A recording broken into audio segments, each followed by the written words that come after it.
باید گفت وقتهای آخر بخصوص در دوره جنگ نمی شود پورا به همه خبرهای رسمی اداره های حفظ قانون روسیه اعتماد کرد چون همه گونه معلومات می تواند به منفعت این دولت نشر و استفاده شود. حالا عین چنین شبهه‌ها در اطراف شرح سبب‌های سقوط هواپیمای آذری در خاک قزاقستان هم صدا می‌دهد که 25 دکبر قرار بود از باکو پرواز کرده در شهر گروزنی روسیه نشیند. در نتیجه 38 کس کشته و 29 کس جان به سلامت بردند. حالا این گمانزنی‌ها زیادتر می شود که ممکن است هواپیما را سیستم دفاعی موشکی روسیه تصادفاً زده باشد. ضمناً امروز آذربایجان اعلام کرد که تا انجام تحقیق سقوط هواپیمای این کشور در قزاقستان پروازها به یک چند شهر روسیه قطع کرده می شود. قزاقستان هم اعلام کرد که فعلا پروازهای هواپیمای مسافربر به شهر یکاترینبورگ روسیه را متوقف می کند.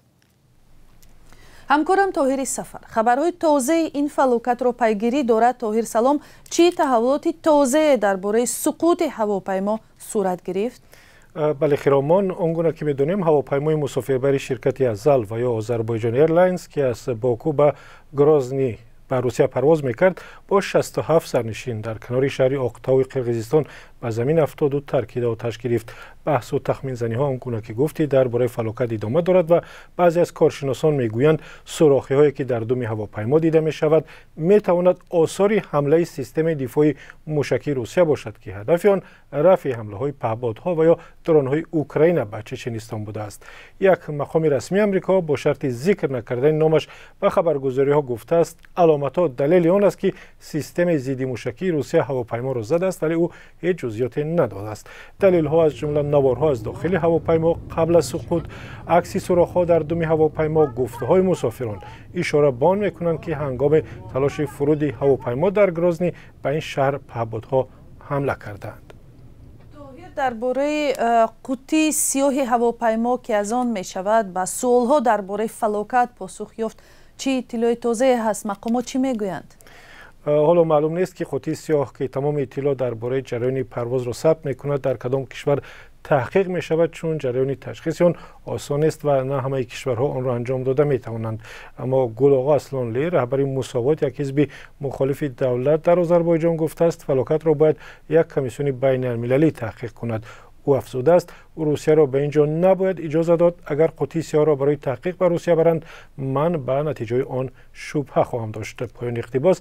و طلعت لستایف معاون وزیر نقلیات قزاقستان به رادیو آزادی گفت که متخصصان روز 27 دکبر به محل حادثه می روند و تقدیر منبع قوطی‌های سیاه معلوم می شود. عین زمان دمیتری پسکوف سخنگوی رئیس جمهوری روسیه نیز گفته است که باید منتظر پایان نتیجه تحقیقات شد و پیش از آن گمانزنی درباره حادثه درست نیست. تشکر به همکارم طاهر سفر. بینندگان ارجمند خاطر نشان میکنم که در هواپیمای سرنگون شده دو زاده تاجیکستان هم حضور داشتند و نواری که در داخل هواپیما گرفته شده است مال سبحانقول رحیموف می باشد که جان به سلامت برده است. زاده دیگری تاجیکستان زینتالله سعدالله‌اف به هلاکت رسید. تفصیلات بیشتری این حادثه را در سامانه رادیوی آزادی پیدا کنید. ای هموطنی عزیزتر از جان، ای یوسف امروزین کنعان، بیرون ز وطن چی حال داری؟ بیا و از روزگارت ما را آشنا کن. بینندگان عزیز، اگر شما دور از تاجیکستانید و از نازکی‌های مهاجرت آگاه هستید و می‌خواهید دیگران نیز بدانند، پس این برنامه برای شماست. روزگار مهاجر، مطابق شوی به محیط نو، قصه‌های انسانی و سبق‌های حیاتی.